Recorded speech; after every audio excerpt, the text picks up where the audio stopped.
All right, that's enough of the Premier League. Let's move forward to the Champions League. That starts tomorrow.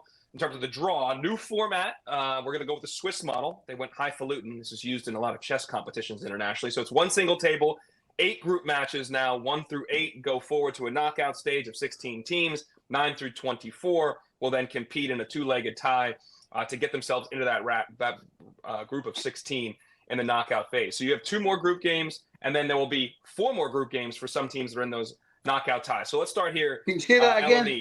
Say that again. There's a lot thrown at you right there, huh? It's a good thing we're recording this because they can just rewatch it and listen. Real quick. You've lost me already. I've got no idea what day of the week it is. Well, perfect. Let's just say this. We got a lot more games to watch and maybe some more interesting games early. Steve, I didn't give you the pots. I didn't give you the pots for selection yet. I didn't do any of that. I'm not doing it. What a surprise. We're not doing it. There's more I'll games. Ask you then. More games. More money. Yeah, there you go. Shocking. Oh, yeah.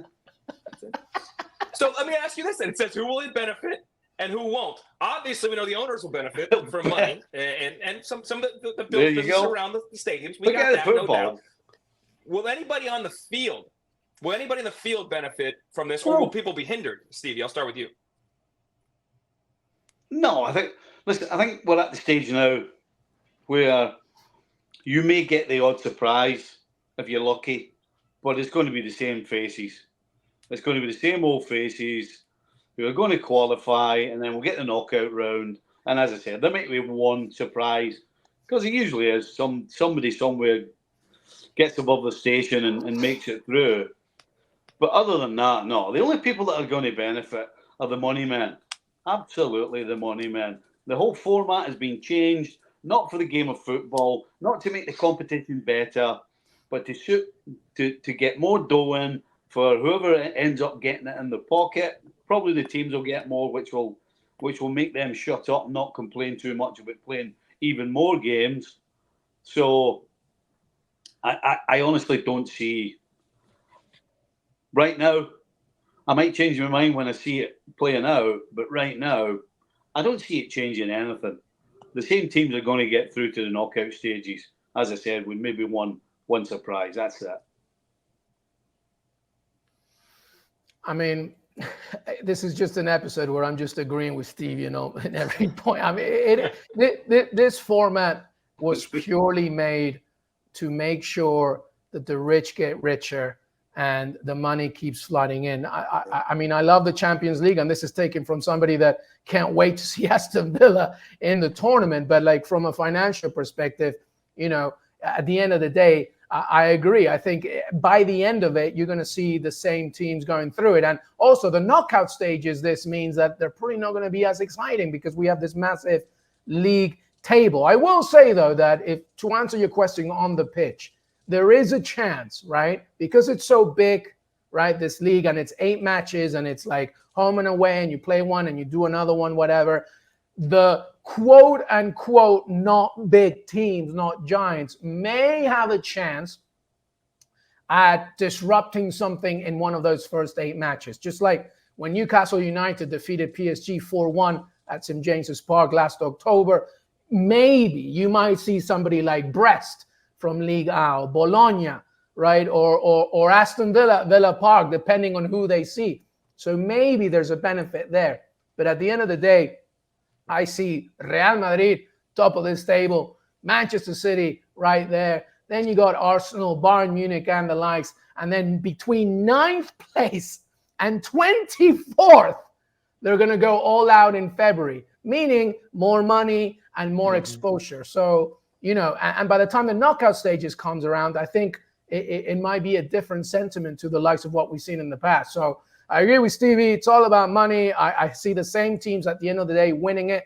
The only good news is that Aston Villa is going to be part of it. There's no point in asking you, who are you excited to see, LME? So I know that means a lot to you to see the villains back there. I mean, listen, I got my new shirts for this season, and when I saw that Champions League badge, I shed a tear. I mean, it's been a ridiculous thing. I have never seen this club in this situation. I don't even care what format. Put us all on a boat and make us play futsal. I don't care. As long as we're doing Champions League, that's all that matters. But I also like, by the way, I'd like to see what Xabi Alonso is going to do with Bayer Leverkusen in this competition. We obviously know how good Real quick, with those, show those odds, guys. Show the odds for overall, because you said that you like maybe some dark horses. So yeah, give us Leverkusen at 25-1 here. Yeah, I mean, obviously these are the same types of teams that we're talking about. Stevie was talking about, and I agree with him about the big ones: Manchester City, Real Madrid, Arsenal, Liverpool, Barcelona, even when all their 17-year-olds, PSG under Luis Enrique. But Leverkusen, man, I mean, listen, at 2,500,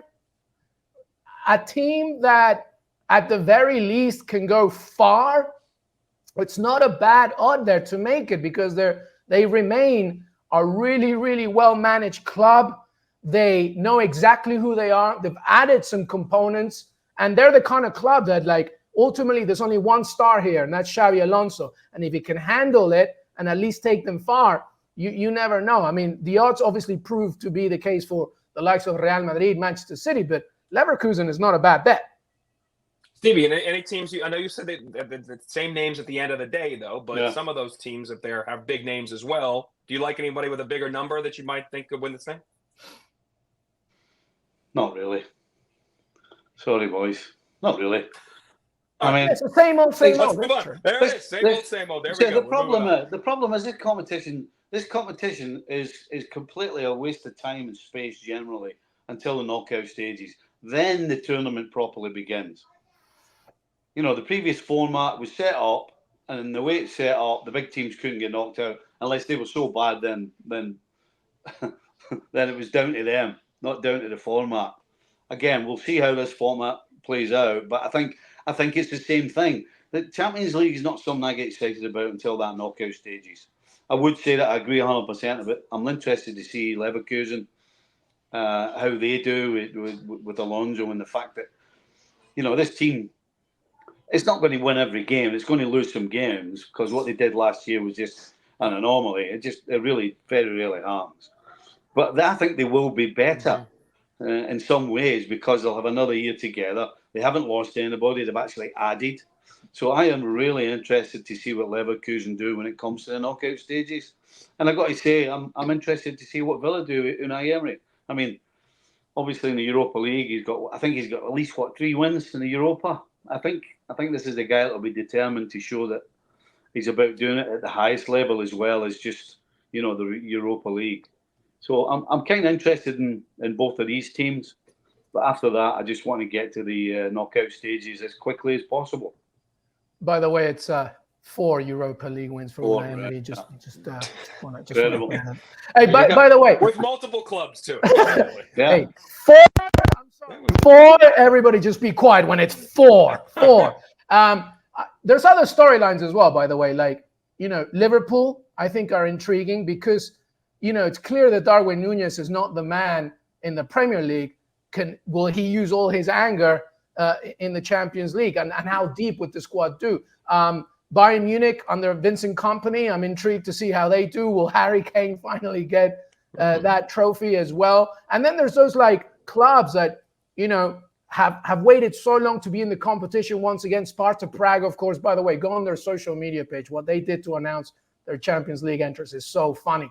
But I'm looking at so many clubs, and maybe Arsenal, right? They've never won this competition. Can they do it? So will be very interesting to see how this format helps them. But I'm with Stevie. The same old will win it. But here's hoping that we get surprised at the very likes of somebody like Bayer Leverkusen. Villa, by the way, it all depends on that draw, because Villa Park is going to be rocking. Absolutely rocking. So I can't wait to see that. Yeah, for surprises, I'll take your Arsenal surprise there. It's never happened before. Not a surprise, but Lord knows I'll take that.